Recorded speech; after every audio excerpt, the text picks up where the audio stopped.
12월 13일 주일 예배에 나오신 여러분을 환영합니다. 코로나 바이러스가 심해짐에 따라 3주 동안 가사 화면으로 함께 찬양 드릴 텐데 조금 더 가사에 집중하시고 찬양이 우리의 고백이 될 수 있는 그런 시간이 되길 간절히 소망합니다. 이 시간 함께 찬양하시겠습니다.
주의 성실이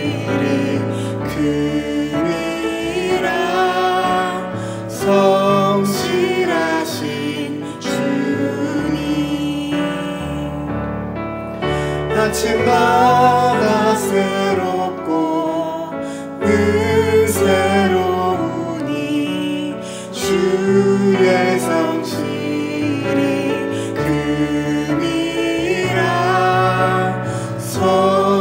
성실하신 주님, 아침마다 새롭고 늘 새로우니 주의 성실이 크니라. 성실하신 주님, 성실하신 주님,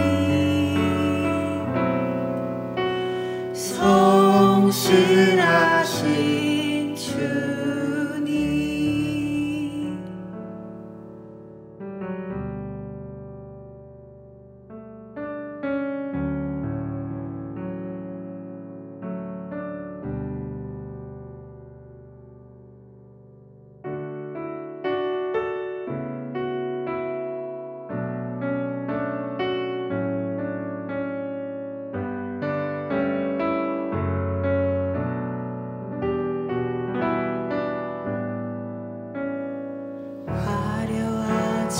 않아도 정결하게 사는 삶, 가진 것이 적어도 감사하며 사는 삶, 내게 주신 작은 힘 나눠주며 사는 삶, 이것이 나의 삶의 행복이라오.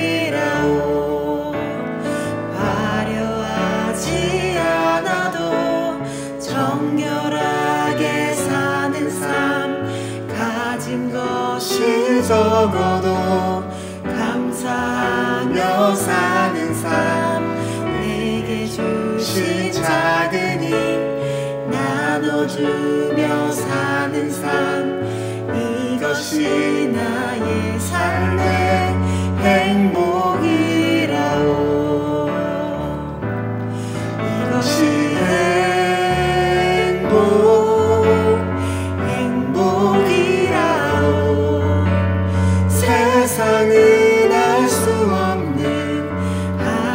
하나님 선물 이것이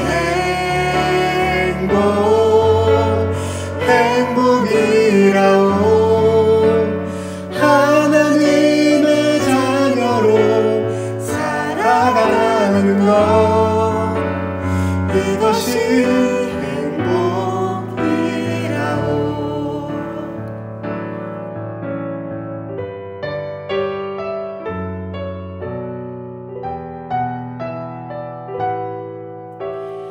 눈물 날 일 많지만 기도할 수 있는 것 억울한 일 많으나 주를 위해 잡는 것 비록 짧은 작은 삶 주 뜻대로 사는 것 이것이 나의 삶의 행복이라오.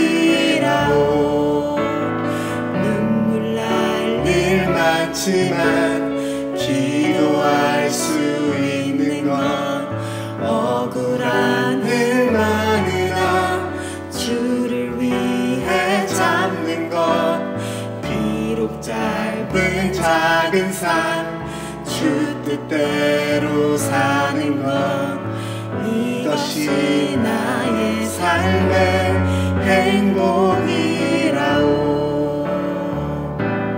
이것이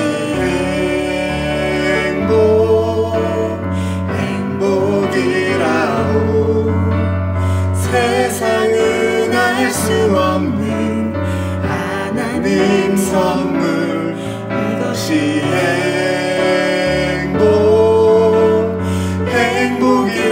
행복이라오. 하나님의 자녀로 살아가는 것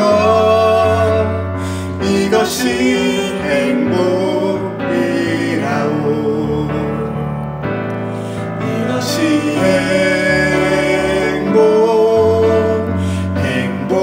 행복이라오. 세상은 알 수 없는 하나님 선물 이것이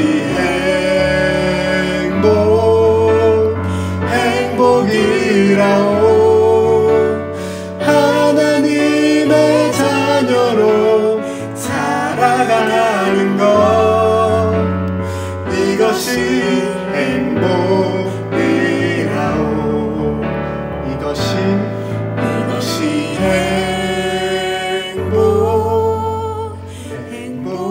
행복이라오. 세상은 알 수 없는 하나님 선물 이것이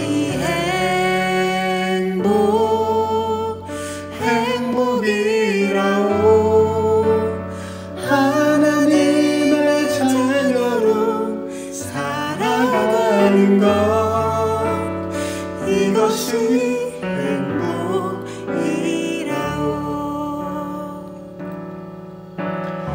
이것이 행복이라오.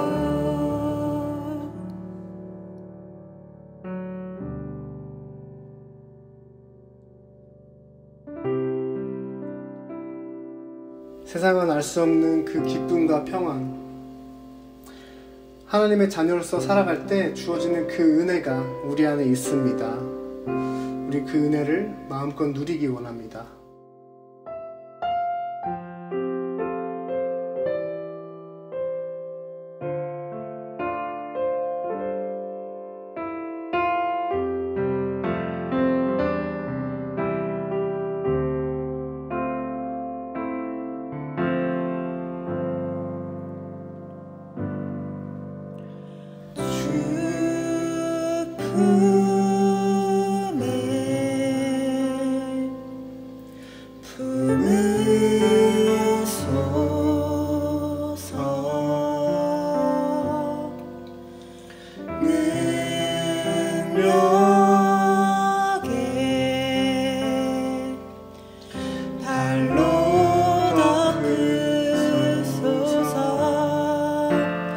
거친 파도가 향해 와도 주와 함께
오직 주만 바라볼 수 있는 예배가 되게 해달라고 마음을 들여 함께 기도하기 원합니다.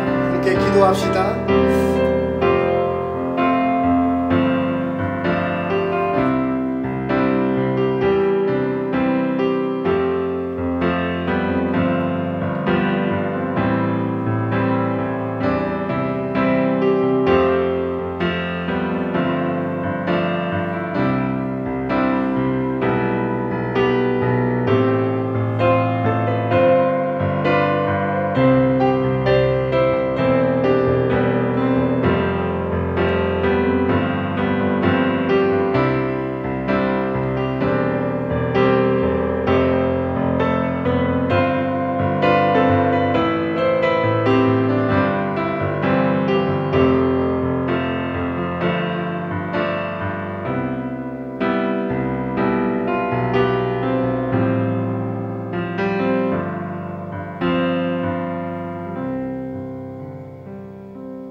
모든 이름 위에 뛰어나신 하나님 아버지, 하늘 위에도 땅 밑에도 주님 같은 분이 없음을 고백합니다. 코로나라는 길고 어두운 시련의 터널을 지나고 있는 중에도 우리의 가장 낮은 마음까지 들여다보고 위로해 주시고 작은 신음소리에도 귀 기울여 주시고 이 세상의 그 어떤 것으로도 끊을 수 없는 사랑을 베풀어 주시니 감사합니다. 주님, 벌써 2020년이 거의 다 지나가고 새해가 다가오고 있습니다. 그 누구도 예상치 못한 이 코로나 바이러스로 인하여 우리의 평범했던 일상이 무너지는 것을 경험하고 우리가 얼마나 연약한 존재인지 뼈저리게 느끼며 주님 앞에 겸손히 무릎 꿇는 시간들을 보내고 있습니다. 이 어렵고 혼란스러운 시간 속에 우리가 잃어버린 것들을 붙잡고 슬퍼하는 것이 아니라 이 가운데서도 우리를 보호하여 주시고 더 크게 채워주시는 하나님의 은혜에 감사하며 믿음을 더욱더 견고하게 세워가는 복된 연단의 시간이 될 수 있기를 소망합니다. 우리들의 삶의 자리자리마다 주님의 뜻이 온전히 이루어지길 간절히 기도합니다.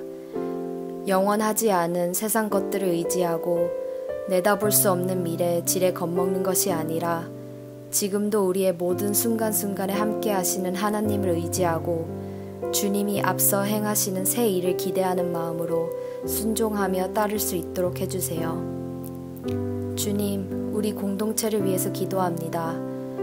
코로나 사태가 장기화되면서 경제적 어려움 또는 영육 간의 연약함으로 어려움을 겪고 있는 지체들이 있다면 주님의 크신 사랑의 손길로 그들을 돌보아 주시고 그들에게 하나님의 놀라운 은혜와 평강이 함께하길 소망합니다. 여러 상황들로 인하여 성도 간의 풍성한 교제가 이루어지기 어려운 상황이지만 여기에 익숙해지지 않고 다양한 방법을 통해 교제하고 서로를 위해 기도해 줄 수 있는 우리 공동체가 되게 해주세요. 빈 본당에서 홀로 말씀을 전하는 목사님을 기억해 주시고 영육 간의 강건함을 허락해 주세요.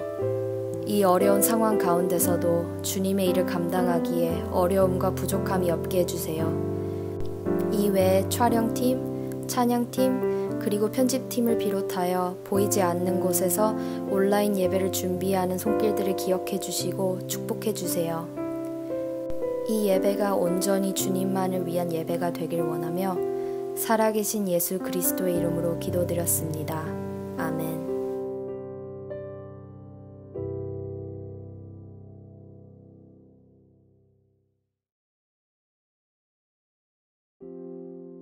SF 사랑의 교회 온라인 예배를 들으시는 모든 분들을 주님의 이름으로 환영합니다. 코비드-19으로부터 성도님들의 안전을 위해 당분간 주일 예배는 온라인으로 주일 오전 11시에 드려집니다. 예배 순서가 변경되어 설교 후 봉헌 시간이 따로 없습니다. 이 점 참고하시어 헌금은 예배 전 광고 시간에 아래와 같이 온라인 또는 우편으로 헌금을 드려주시길 바랍니다.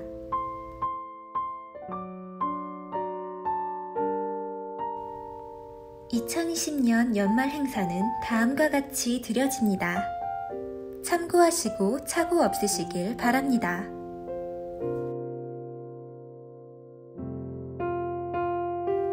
예결산을 위한 재직회의와 공동의회가 주일 예배 후에 있습니다. 미팅에 참여하기 위한 자세한 정보는 각 리더들을 통해 전달될 예정입니다. 2021년 날마다 솟는 샘물 정기구독 신청과 개별 신청을 받고 있습니다. 신청은 주방 게시판을 참고하시거나 강진솔 사무관사에게 연락 주시길 바랍니다. 2021년 새해 달력이 준비되었습니다. 코로나로 인해 직접 수령이 어려우실 것 같아 12월 중에 우편으로 보내드리려고 합니다. 원하시는 분들께서는 성함과 주소, 그리고 수량을 강진솔 사무관사에게 문자 메시지로 보내주시길 바랍니다. SF 사랑의 교회 예배를 처음 들으시고 샌프란시스코에 거주하시며 저희 교회에 등록하길 원하시는 분들께서는 교회 이메일 또는 인스타그램 DM을 통해 연락을 주시면 교회 담당자 또는 성도들이 연락을 드리겠습니다. 매주 주일 예배가 끝난 후 오후 1시 30분부터 청년부 전체 순모임이 줌으로 진행됩니다. 청년부 형제 자매님들의 많은 참석과 관심 부탁드리겠습니다. 청년부 모임 관련된 질문과 줌 링크가 궁금하신 분들께서는 저희 SF 사랑의 교회 청년부 인스타 계정으로 DM을 보내주시면 담당 인원이 연락을 드리겠습니다. 어려운 상황 속에서도 물질로 헌신해주시는 모든 성도님들께 감사드립니다. 주 안에서 하나된 예배드리는 SF 사랑의 교회가 되길 언제나 소망합시다.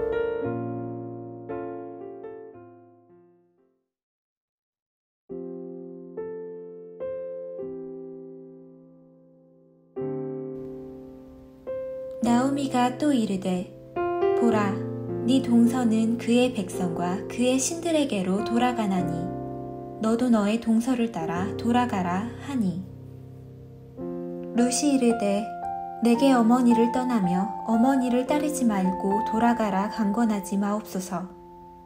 어머니께서 가시는 곳에 나도 가고 어머니께서 머무시는 곳에서 나도 머물겠나이다. 어머니의 백성이 나의 백성이 되고 어머니의 하나님이 나의 하나님이 되시리니 어머니께서 죽으시는 곳에서 나도 죽어 거기 묻힐 것이라. 만일 내가 죽는 일 외에 어머니를 떠나면 여호와께서 내게 벌을 내리시고 더 내리시기를 원하나이다 하는지라. 나오미가 룻이 자기와 함께 가기로 굳게 결심함을 보고 그에게 말하기를 그치니라.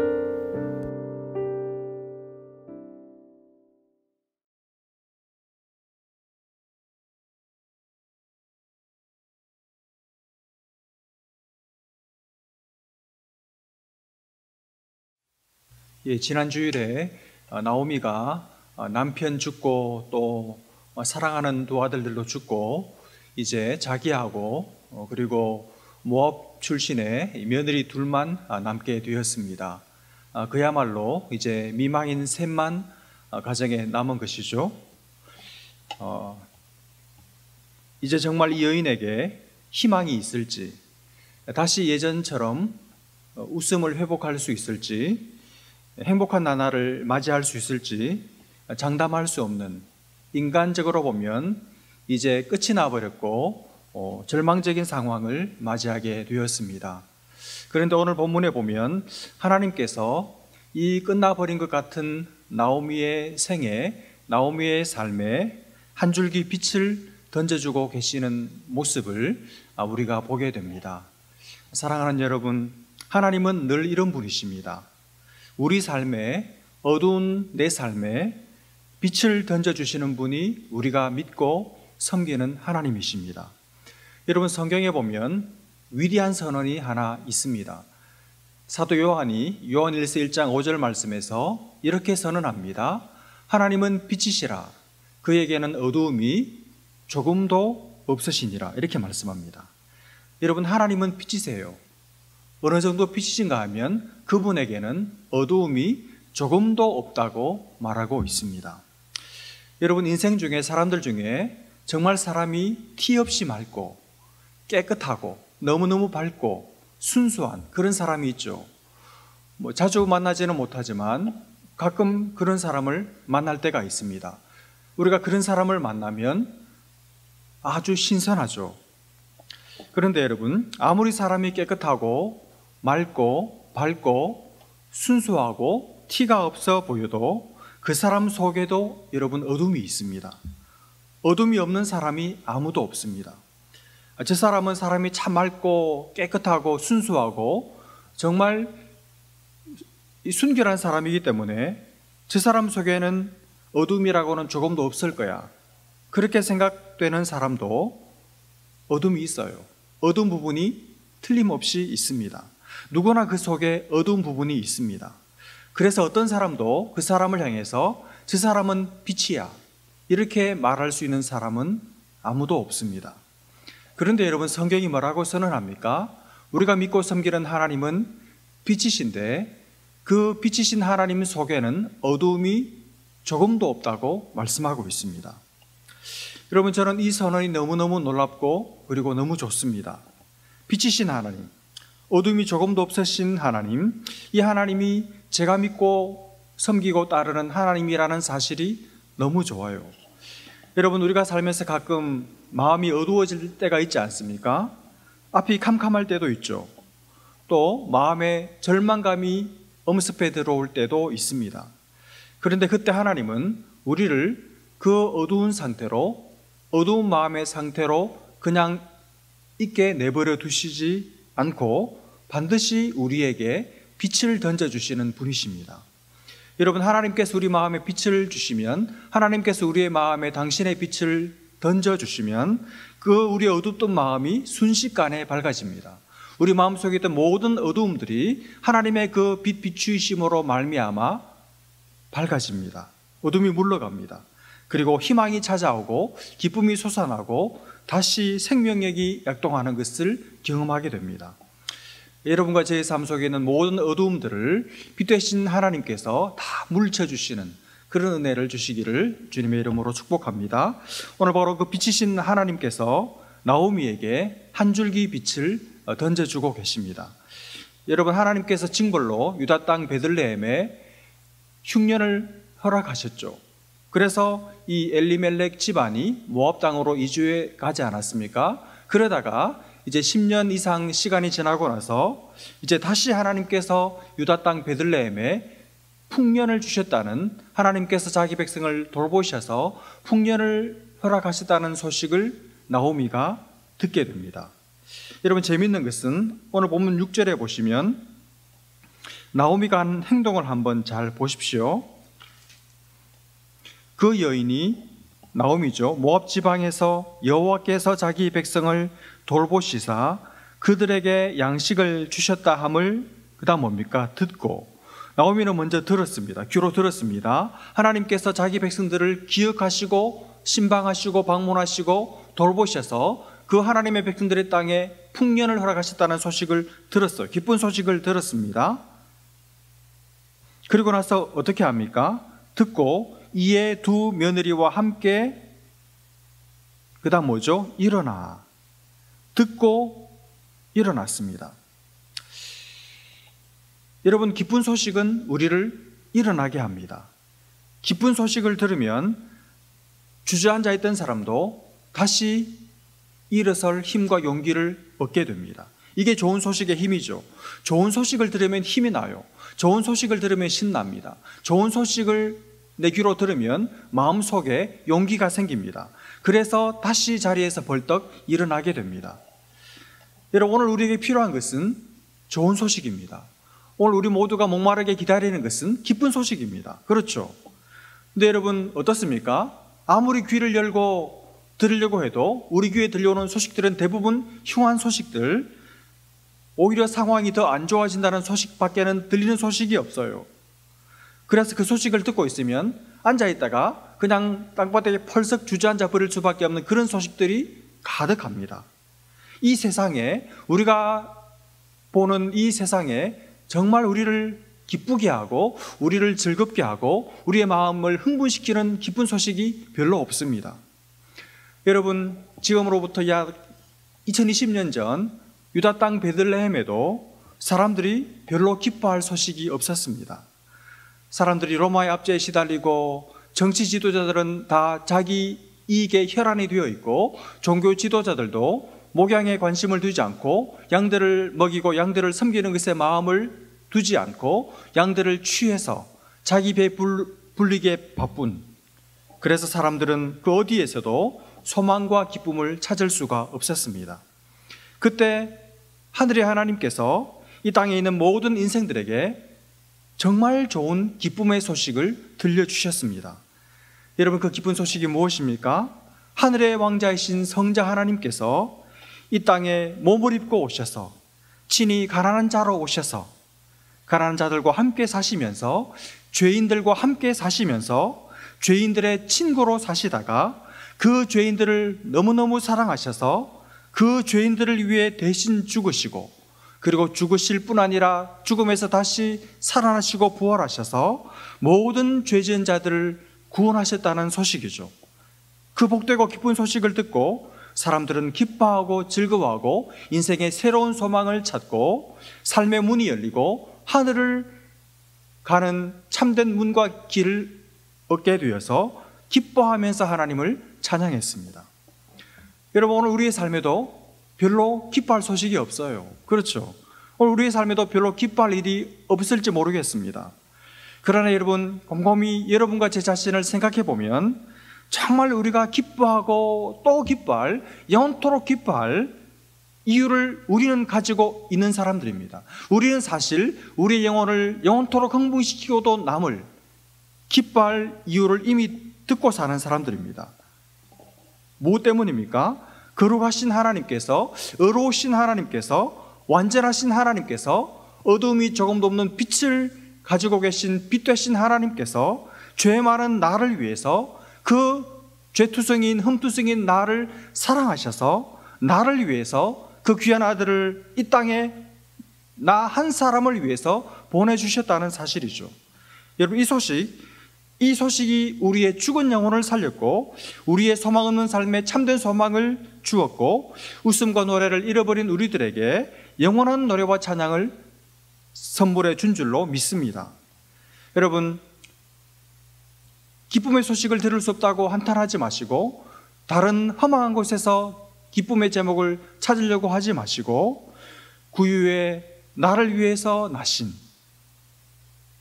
어린 양 되신 십자가에서 나를 위해서 모든 피를 다 흘리신, 나를 목숨을 바꾸어 사랑하신 주님을 생각하면서 여러분, 이 시즌에 정말 기뻐하며 사시기를 축복합니다. 오늘 나오미가 고향 베들레헴에 양식을 주시다는 소식을 듣고 이제 결단을 내립니다. 어떤 결단을 내립니까? 모압을 이제 떠나서 고향 땅 베들레헴으로 가기로 결단을 합니다. 그래서 두 자부들과 함께 이제 귀한 길에 오르게 됩니다.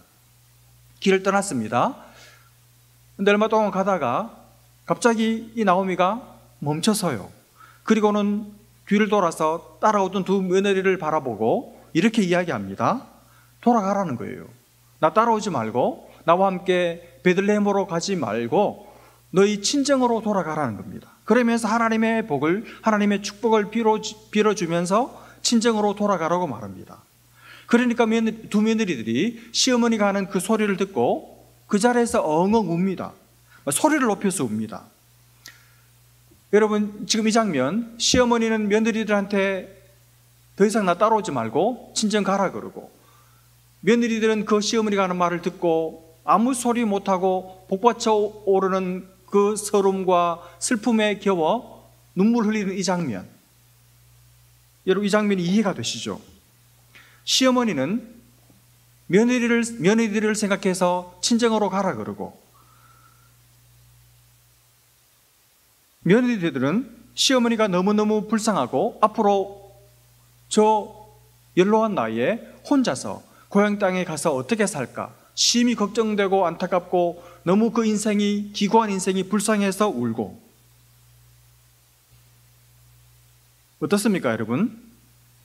참 좋은 사람들이죠. 서로가 각자 자기 입장을 전혀 생각하지 않고 상대방 입장을 생각하고 상대방의 입장에 서서 서로를 깊이 생각하고 서로를 배려하고 상대방을 걱정하고 있습니다.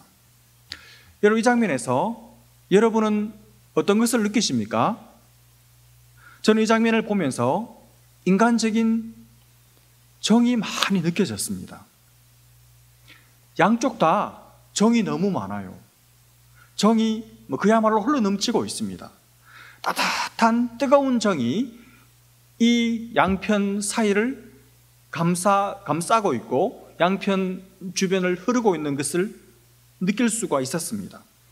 시어머니는 며느리들에 대해서 정이 넘치고 며느리들도 시어머니를 생각하면서 시어머니를 향하는 마음, 시어머니를 생각하는 그 정이 넘치고 있는 것을 느끼게 됩니다.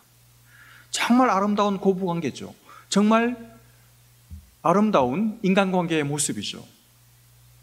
여러분, 룻기가 보여주는 가장 중요한 특징 중에 하나가 뭐냐 하면 이런 정이 넘치는 인간관계예요.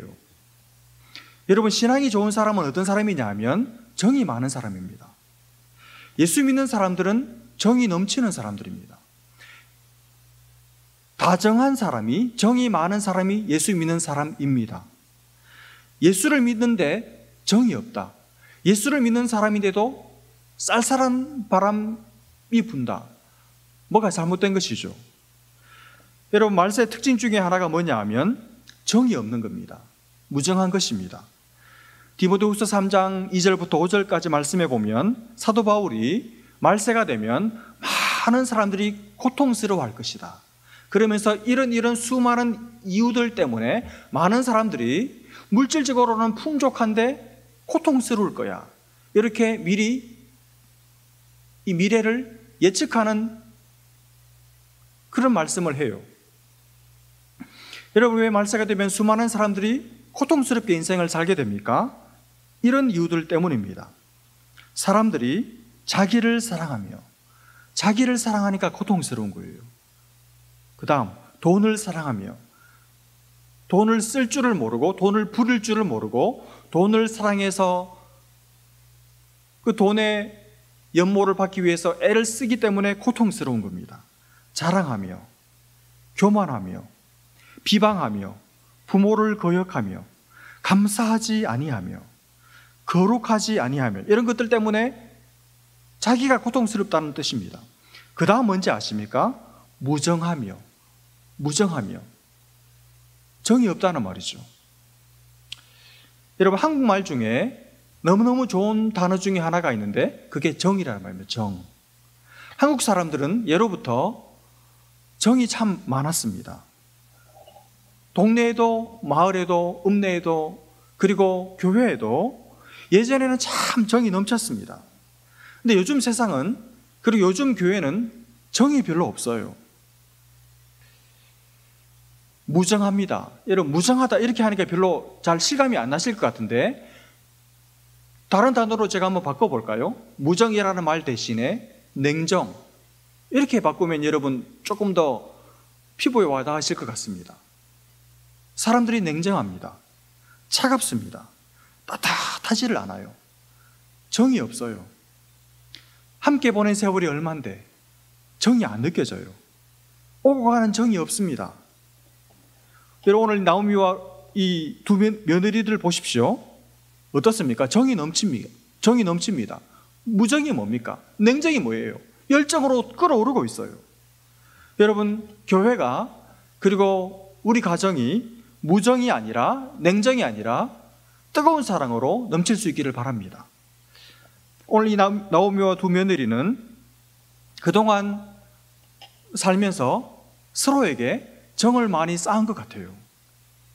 여러분, 몸을 부대끼고 산다고, 시간을 같이 보낸다고 그게 사는 것이 아니죠. 정이 쌓여야 사는 것이죠. 그동안 정이 너무 많이 쌓였어요. 그래서 시어머니가 친정으로 가라 그러니까 그 정 때문에 정이 아파서 못 가겠는 거예요.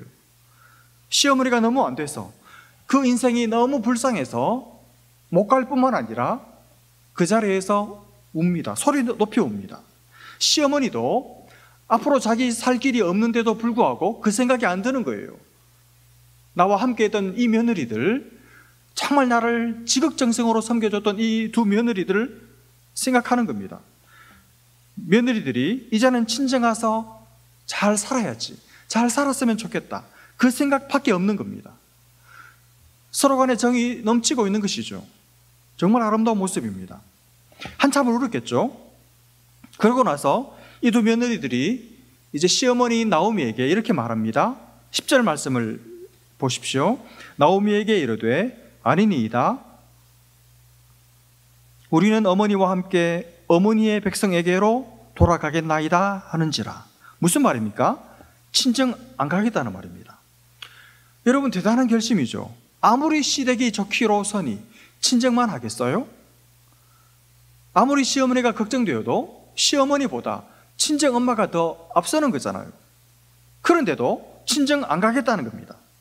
그러니까 나오미가 또 한 번 설득을 합니다. 11절부터 13절까지 제가 요약해서 말씀드리면 이게 무슨 말이냐 하면, 여러분 이스라엘 율법에 보면 형사 취수죄가 있습니다. 형이 죽으면 취수, 형수를 동생이 취해서 아들을 낳아서 그 아들을 자기 아들로 올리지 않고 죽은 형의 아들로 입적을 시켜서 형의 대가 계속 이어지도록 만들어주는, 요즘 현대인들의 사고로는 도무지 납득할 수 없지만 이 당시에는 가문을 잇기 위해서 그런 방식으로 하는 법이 있었던 것이죠.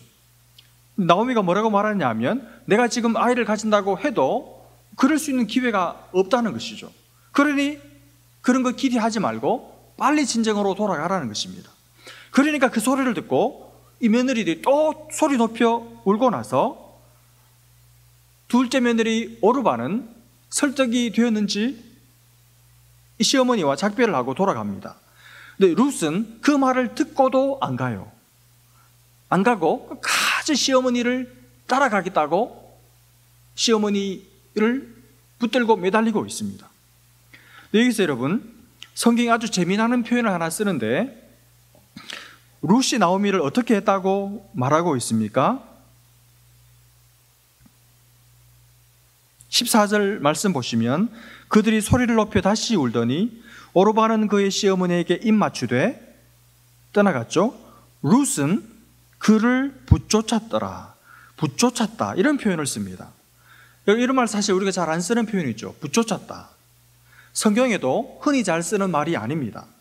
이게 무슨 말이냐 하면 딱 달라붙었다, 완전히 하나 되었다. 우리식으로 표현하면 꼭 붙어서 쫓아간다, 꼭 붙어서 마치 매미처럼 매달려서 따라간다, 졸졸 따라다닌다, 그런 뜻입니다.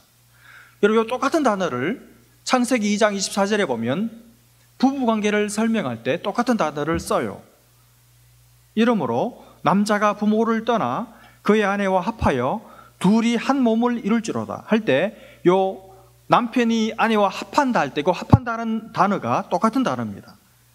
그러니까 딱 달라붙는다, 완전히 하나가 되어서 누구도 그 틈 사이를 비집고 들어갈 수 없다, 완전히 연합되고 하나가 되었다, 그런 말이죠. 그러니까 여러분, 부부는 착 달라붙어 있어야 돼요. 육체적으로도 그렇고 정서적으로도 그렇고 딱 연합이 하나가 되어 있어야 됩니다. 그래야 틈이 안 생겨요. 조그만 틈만 생기면 얄궂은 것들이 달려들어서 사탄이 나는 것이죠. 그러니까 틈을 주면 안 돼요. 착 달라붙어 있어야 됩니다. 지금 룻이 나오미한테 어떻게 하는가 하면, 그냥 적당한 거리를 두고 따라가는 정도가 아니라 그냥 시어머니에게 착 달라붙는 겁니다. 밀착을 한 것이죠. 그냥 나오미 가는 데는 어디든지 졸졸 따라가겠다는 것이죠. 마치 어린아이가 자기 엄마 이 치마자락 붙들고 절대로 엄마한테서 안 떨어지려고 그냥 이 치마자락 붙들고 손에서 놓지 않는 것처럼, 사생결단하고 엄마 이 치마자락 붙들고 꼭 붙어 있는 것처럼, 그렇게 어머니, 저는 어머니 가시는 곳은 어디든지 지구 끝까지 따라갈 겁니다. 졸졸 따라갈 겁니다. 매미처럼 붙어 있을 겁니다. 착 달라붙어 있을 겁니다. 끝까지 따라갈 겁니다. 이렇게 지금 룻이 나오고 있는 거예요. 여러분, 이게 신앙생활입니다. 신앙생활은 이렇게 해야 합니다. 여러분, 신앙이란 객관적이고 멀리 계신 하나님을 내가 추구하고 그분의 도를 구하고 그런 어떤 종교 활동이 아닙니다. 신앙이란 내가 그 멀리 계시고 크시고 온 천지를 만드시고 이 땅을 섭리하시는 그 하나님과 천하기 짝이 없는 내가 하나가 되는 거예요. 내가 하나님과 연합하는 것이 신앙입니다. 내가 하나님께 착 달라붙고 내가 하나님께 밀착하는 것이 신앙의 핵심이고 본질입니다. 어느 정도로 밀착하느냐 하면 내가 하나님이 되고 하나님이 내가 되는 정도로, 하나님과 내가 하나가 되는, 이게 신앙이에요. 그래서 주님 친히 이렇게 말씀하셨잖아요. 너희가 내 안에, 내가 너희 안에 있으면. 여러분, A가 B 안에 있고 B가 A 안에 있으면 수학적으로 뭡니까? 합동이죠. 같아지는 겁니다. 완전히 하나입니다. 하나. 연합되는 것이죠. 둘을 구분할 수가 없을 정도가 되는 거예요. 둘을 뗄 수가 없습니다. 그게 신앙입니다. 여러분, 예수를 믿는다는 것은 예수님과 연합하는 것입니다. 예수님과 하나 되는 것입니다. 예수님의 모든 것이 내 것이 되고 나의 모든 것이 예수님께 영향을 끼치는 것, 그게 신앙생활의 본질입니다. 내 안에 있는 모든 것이 예수님께로 전가되고 예수님께 있는 모든 것이 내게 다 들어오게 되는 것, 그게 신앙이에요. 그래서 내 삶에 일어나는 모든 것은 다 주님께 일어나는 사건이 됩니다. 주님께 해당되는 모든 일들과 사건과 능력과 복들은 다 내 것이 되는 것이, 그게 신앙입니다. 내가 기뻐하면 주님도 기뻐하시고 내가 슬퍼하면 주님도 슬퍼하시고 하나님이 아파하시면 나도 함께 아파하는, 그게 신앙인의 정체성이죠. 여러분, 룻이라는 여인은 정말 놀라워요. 이 신앙의 본질, 이 신앙의 핵심을 꿰뚫고 있는 사람이 룻입니다. 나는 이제부터 어머니와 하나다. 나는 이제 어머니가 하나가 되었다. 이제 어머니에게 일어나는 모든 일은 다 나에게 일어나는 일이다. 내게 일어나는 모든 일들은 다 어머니께 일어나는 일과 똑같다. 어머니의 기쁨이 나의 기쁨이 되고 어머니의 슬픔이 나의 슬픔이다. 여러분, 기가 막힌 며느리죠. 아들 두신 어머니들, 이런 며느리 얻고 싶으시죠? 기도하시기 바랍니다. 아들 있는 우리 성년부 지체들, 지금부터 기도하셔야 돼요. 하나님, 저에게 이런 룻 같은 며느리를 얻는 복을 허락해 주십시오. 지금부터 기도하십시오. 그런데 여러분, 그런 자부를 얻으려면 여러분이 나오미 같은 시어머니가 먼저 되셔야 돼요. 정말 나오미가 룻을 진짜 딸같이, 여러분 실제로 이 룻기를 쭉 계속 보시면 나오미가 룻을 부를 때 한 번도 아가야, 며느리 아가야 이렇게 부르는 호칭이 한 번도 없습니다. 전부 다 나오미가 룻을 부를 때 뭐라고 부릅니까? 내 딸아, 내 딸아 이렇게 불렀어요. 그러니까 나오미는 진짜 룻을 딸로 여기고 딸처럼 진짜 딸로 대한 것이죠. 딸로 생각한 겁니다. 그런 시어머니가 되셔야 돼요. 그래야 이런 며느리 얻을 수 있습니다. 나는 나오미 같지 않은데 며느리는 룻 같은 며느리를 얻겠다. 그러면 안 되죠. 우리 한국 속담에 그런 속담이 있습니다. 봄볕에는 며느리를 내보내고 가을볕에는 딸을 내보낸다. 무슨 말인지 아십니까? 여러분, 봄볕은 햇빛이 더 의외로 따가워요. 그러니까 볕이 따가운 이 봄날에는 이 밭에 일을 보낼 때 햇빛이 따가우니까 예쁜 내 딸 안 보내고 덜 예쁜 며느리 보내고, 그 말이죠.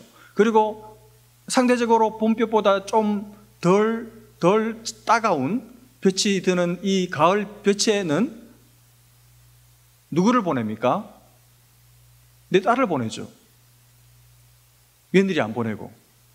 근데 그러면 안 돼요. 이걸 바꿔야 됩니다. 봄볕에는 누구를 보내야 됩니까? 햇빛 따가울 때 내 딸 보내고, 가을볕에는 선선한 바람이 부는 가을볕에는 며느리를 보내야, 그래야 룻 같은 며느리를 얻게 될 줄로 믿습니다. 제가 왜 이렇게 자신 있게 말하는가 하면 저는 며느리 볼 일이 없거든요. 참 여러분, 이 룻이라는 여인 사람이 너무 괜찮아요. 우리가 사장까지 끝까지 볼 텐데 너무너무 괜찮은 사람입니다. 제가 사무엘상을 볼 때는 아비가일을 사랑하게 되었고, 이 룻기를 개인적으로 공부하고 연구하면서는 룻을 사랑하게 됐어요. 오해하지 마십시오. 만날 일이 없으니까. 어쨌거나 룻이 어쨌건 어머니 곁을 안 떠나겠다는 겁니다. 그런데 여러분, 이 나오미도 대단해요. 그렇게 나오는데도 이 나오미가 뜻을 굽히지를 않습니다. 계속 만류합니다. 여러분, 이런 걸 보면 나오미가 진짜 룻을 생각하는 것이죠. 정말 딸이에요, 딸. 진짜 아끼고 사랑하는 겁니다.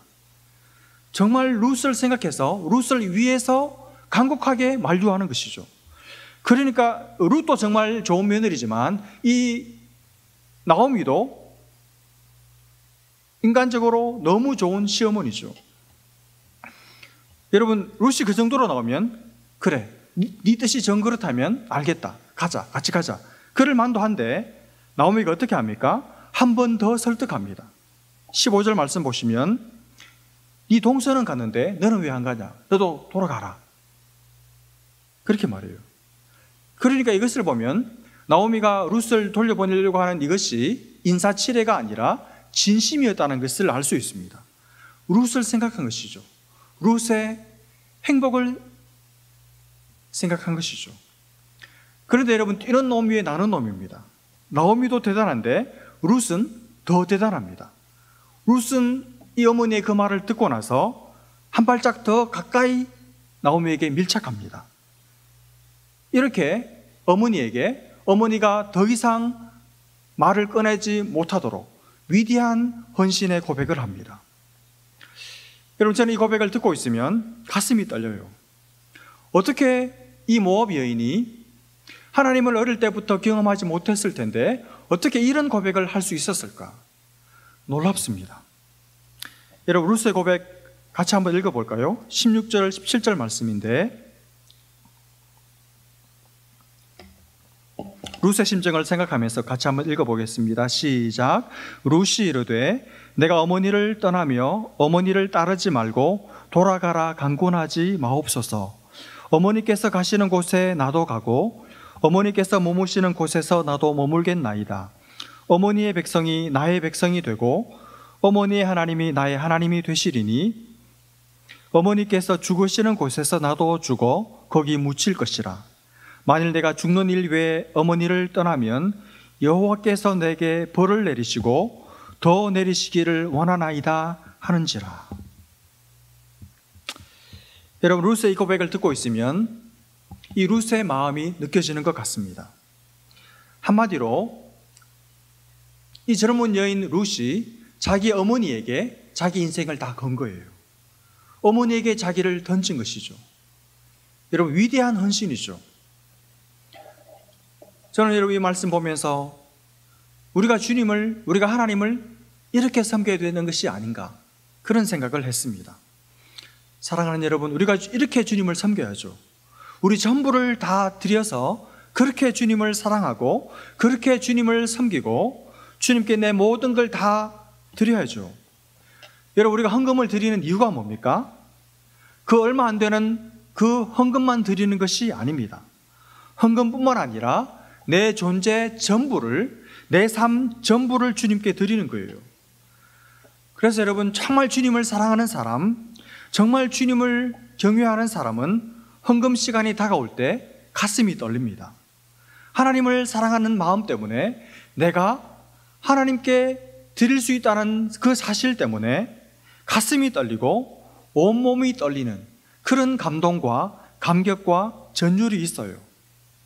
내가 내 사랑하는 주님께 내 물질을 드리고 내 시간을 드리고 내 인생을 드리고 내 삶을 드리고 내 존재를 드리고 내 전부를 드릴 수 있다고 생각하니까 그 엄청난 감사와 감격의 경외심에 헌금을 드리면서 너무 감사하고, 그래서 가슴이 떨리는 것입니다. 여러분, 그런 것 아십니까? 헌금 드리면서 헌금을 준비하시면서 그 가슴 떨림을 경험해 보셨습니까? 그런 헌신을, 그런 사랑을 담아 주님께 드려보셨습니까? 여러분, 오늘 이 루시, 이 시어머니에게 한 이 고백, 여러분과 제가 우리 주님께 드려야 할 고백입니다. 이 고백, 여러분은 여러분이 사랑하는 주님께 할 수 있습니까? 주님, 제게 주님을 떠나며 주님을 따르지 말고 돌아가라 강권하지 마옵소서. 주님께서 가시는 곳에 저도 가고 주님께서 머무시는 곳에서 저도 머물겠나이다. 주님의 백성이 저의 백성이 되고 주님의 하나님이 저의 하나님이 되시리니 주님이 죽으시는 곳에서 저도 죽어 거기 묻힐 것이라. 만일 제가 죽는 일 외에 주님을 떠나면 여호와께서 제게 벌을 내리시고 더 내리시기를 원하나이다. 여러분, 이 고백을 할 수 있습니까? 올 한 해 이제 딱 한 달 남았습니다. 어떻게 이 한 해를, 이 힘겨웠던 한 해를 마무리하시겠습니까? 여러분, 우리 인생의 회복은, 이 땅의 회복은 그 누구의 손에도 달려있지 않습니다. 바이든이 좀 나으려나, 코로나 사태가 좀 진정되려나, 여러분 계속 TV만, 뉴스만 쳐다보고 계시지 마세요. 거기에 우리의 소망이 있는 것이 아닙니다. 여러분과 제가 회복되어야 됩니다. 여러분과 제 믿음이, 그리고 헌신이 회복되어야 합니다. 우리가 첫사랑을 회복해야 돼요. 우리가 초심을 회복해야 합니다. 우리가 헌신과 희생을 회복해야 합니다. 이 룻의 고백, 이 룻의 헌신을 우리가 회복해야 합니다. 그래야 이 땅도 소망이 있는 것이죠. 여러분, 주님 앞에 이 고백이 다시 우리 속에서부터 터져 나오기까지 여러분 주님 앞에 머물러 있어 보십시오. 주님 앞에서 그냥 울어 보십시오. 변해버린 여러분 자신 때문에 울 수 있기를 바랍니다. 식어버린 여러분의 가슴을 부여안고 하나님 앞에서 떼굴떼굴 굴러보시기를 바랍니다. 오늘 하나님 이 이방인 여인을 통해서 우리에게 도전하시는 거예요. 여러분, 이 룻이 말씀을 알면 얼마나 알겠습니까? 그 적은 지식을 가지고도 이런 위대한 고백을 했다면 오늘 우리는 이 룻보다 더 나아야 하지 않을까요? 우리는 더 나은 고백을 주님께 드려야 하지 않을까요? 더 귀한 헌신을 주님께 드려야 하지 않겠습니까? 여러분, 한 해가 저물어가는 올 한 해 이 마지막 끝자락에 서서 우리의 마음에, 그리고 우리의 입술에, 그리고 우리의 삶에 이 룻의 고백이 머물러 있고 이 룻의 고백이 우리의 가슴을 채우고 이 룻의 고백이 우리의 삶 속에 울려 퍼지는, 그래서 주님을 기쁘시게 하고 우리의 삶 속에도 하나님의 빛이 임하고 회복되는 귀한 은혜가 넘치시기를 주님의 이름으로 축복합니다. 이제 같이 한번 말씀을 생각하면서 같이 기도하겠습니다. 한 해가 이제 얼마 남지 않았는데 우리 자신의 심령과 또 우리의 가정과 또 우리의 교회를 이 시간 떠올려 보면서 하나님 앞에 기도했으면 좋겠습니다. 그리고 룻이 그 시어머니를 향해서 드렸던 고백을 떠올리면서 같이 기도했으면 좋겠습니다. 하나님, 제 마음 가운데, 식어버린 제 심령 가운데 하나님 다시 한번 초심을 회복하게 하시고 뜨거운 마음을 회복하게 하시고 주님께 헌신의 고백을 드릴 수 있도록 하나님께 더 깊이 밀착하고 하나님께 연합하는 제가 될 수 있도록 도와달라고. 그래서 우리 가정에, 우리 일터 가운데, 우리 교회 가운데 하나님의 복주심이 넘칠 수 있도록 하나님 은혜를 베풀어 달라고 이 시간 여러분 자신과 우리의 가정과 우리 성도들과 우리 교회를 위해서 또 이 황폐한 이 땅을 위해서, 어두운 이 땅을 위해서 함께 합심으로 같이 기도하겠습니다. 기도하겠습니다.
하나님 아버지 은혜와 사랑을 감사합니다.